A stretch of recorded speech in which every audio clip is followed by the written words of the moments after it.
Kayo ng babaeng aking pag-aawayin, hindi mong binhi kay lagi kong paglalabanin. Ang binhi niya ang tuturog sa iyong ulo at isang niyang ikaw ang tutuklaw. So sa babae naman ito ang sinabi, sa pagbubuntis mo'y hirap ang daranasin at sa panganganak, sakit ay titiisin. Ang asawang lalaki iyong nanasain, pasasakot ka sa kanyang siyemong susundin. Ito naman ang sinabi ng Diyos kay Adam. Dahil nakinig ka sa iyong asawa, ng iyong kainin ay pinagbawal ng bunga. Dahil dito'y sinusumpa ko ang lupa sa hirap ng bubukal. Pagkain mo'y magmumula, mga damo at tinig ang iyong aanihin. Halaman sa gubat ang iyong kakanin. Sa pagod at pawis, pagkain mo'y manggagaling. Sabi nga po dyan,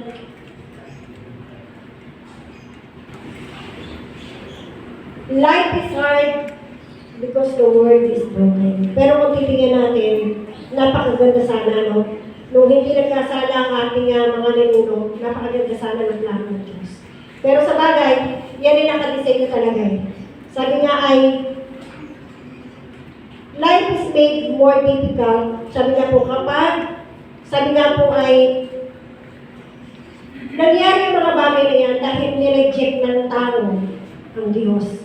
Sabi nga kaya yan yung nangyari. Sabi nga po, ang mundo ay nasira, kaya naging mahirap ang buhay natin ngayon. Kung titignan po natin sa pasimula pa, napakaganda ng nilikha ng Panginoon. Pero dahil sa ating mga kasalanan, sa kasalanan ng ating mga ninuno, sabi nga po, yung kagandahang nilikha ng Panginoon ay sinira ng tao.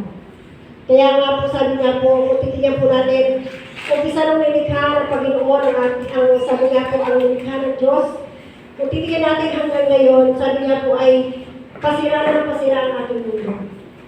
Sabi nga po, kung titignan natin ngayon, sabi nga po, minsan talaga hindi na, di ba sabihin natin, ako hindi na minsan maintindihan yung, pati daw ang init at lamig ay nalilito na rin. Sabi nga po ay, kung titignan natin, maraming mga pangyayari sa ating lugar, sabi nga bagyo, sabi nga maraming sinisira. Sabi nga po ay, bagamat yan ay nangyayari, sabi nga po dito, life is hard because the world is broken. But Jesus is restoring all things from the brokenness of the world by His power and through His people. Bagamat sabi nga po, kung makikita natin, bagamat sabi nga po ay makikita natin na nasisira ng mundo, kahit ang mga tao talagang sabi nga po ay naandoon ang pagkalito. Pero sabi nga po, mahirap man ang buhay, pero naandyan ang ating Panginoon sa Kristo na nire-restore niya. Sabi nga po kahit anong nararanasan natin, bagamat ganyan ang mundo, pero nakikita natin na nire-restore ng Diyos yung ating buhay. Sabi nga po, mula doon sa kasalanan, sabi nga tayo pinatawad ng Panginoon. Siya yung nag-suffer para sa atin. Sabi nga po, marami siyang naranasang sakit at hirap para lamang i-renew. So sabi nga po dito, para lamang i-restore ng Diyos yung kanyang mga nilikha. Kaya nga po mga kapatid, tayo po narito, sabi nga po, bagamat marami tayong naranasan sa hirap ng buhay natin ngayon, pero sabi nga po, maranasan pa rin natin ang kabutihan ng Diyos. Napakabuti ng Diyos, sabi nga kahit na makita natin sabi nga po, ang mundo ay nasisira na, ang mga tao makikita natin talagang puno-puno na ng kasalanan ng mga tao. Pero sabi nga po, tayong mga nakakilala sa Panginoon, siya tinanggap natin, kasama tayo doon sa re-restore ng Diyos. Sabi nga, i-restore tayo ng Diyos mula doon sa kasalanan, tayo binigyan ng pag-asa ng Panginoon. Sabi po dito sa pangalawa, life is hard because of you and me. Katulad sinasabi ko kanina, sabi nga po, dahil sa atin kung bakit mahirap ang buhay.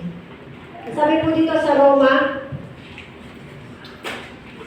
3:23, sapagkat ang lahat ay nagkasala at walang sino mang nakaabot sa kaluwagan ng Diyos. Sabi nga po, naging mahirap ang buhay dahil sa kasalanan natin. Dahil tayong lahat ay makasalanan, tayong nilikha ng Diyos ay nagkasala. At wala man lang karapat-dapat kahit susabi. Sabi nga po dito, basahin din po natin ang kawikaan. Ipinapahamang ng mangmang ang kanyang sarili pagkatapos si Yahweh ang kanyang sinisisi. Yan. Minsan, dahil sa ating mga kasalanan, minsan sinisisi natin ang Diyos, pero tayo naman talaga yung kasalanan. Sapagkat wala pong hinangad ang Diyos, kundi ang kabutihan natin lahat. Kaya nga po, nagiging mabigat o mahirap ang buhay dahil gawa natin.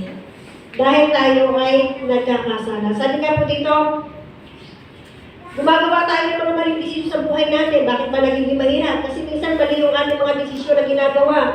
Sabi nga po kahit na minsan accidentally o willfully, sabi nga po nakakagawa tayo ng hindi maganda. Sabi nga, tayo ang pumipili kung bakit din nagiging mahirap yung buhay natin. Kaya nga po sabi dito, often life is hard because we not only do evil things, but then don't respond well when the consequences come. Sabi po dito sa Proverbs, sa po natin sa 19:3. Ayun nga, yung Proverbs 19:3, yun nga. Ipinapahamak ng mga kanyang sarili pagkatapos Yahweh ang kanyang sinisisi.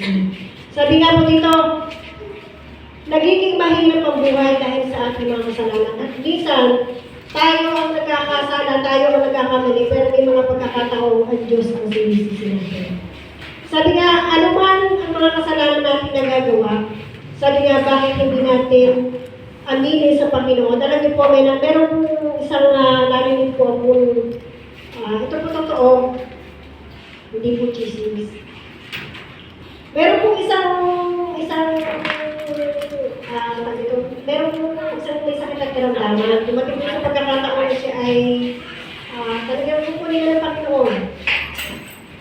Ngayon, dumating yung pastor. Sabi ng pastor, nandun yun, siyempre nakaratay na sa balik ng karamdaman talaga kukunin na siya. Nandun yung kanyang mga anak, nandun yung kanyang asawa.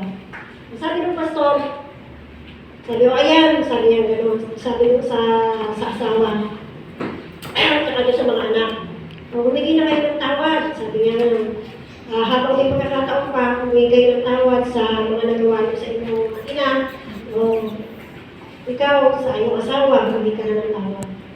Sabi daw ng lalaki, nung asawa, sabi daw, magsalita siya, sabi niya, wala naman akong kasalanan nagagawa sa kanya. Sabi niya, wala naman akong kasalanan nagagawa.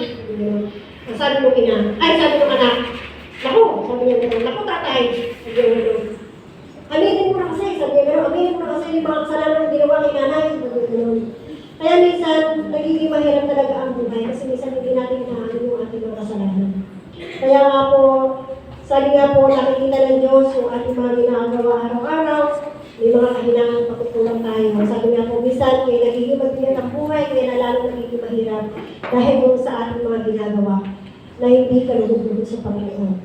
Kaya nga po, sabi po dito, life is hard because of you and me. But Jesus graciously forgives us when we confess that our sin has dishonored Him and made life complicated and difficult. Sabi po sa John 1:9. Sabi nga po, minsan nagiging komplikado ang buhay natin, nagiging mahirap ang buhay natin, minsan talaga ay naging dishonor natin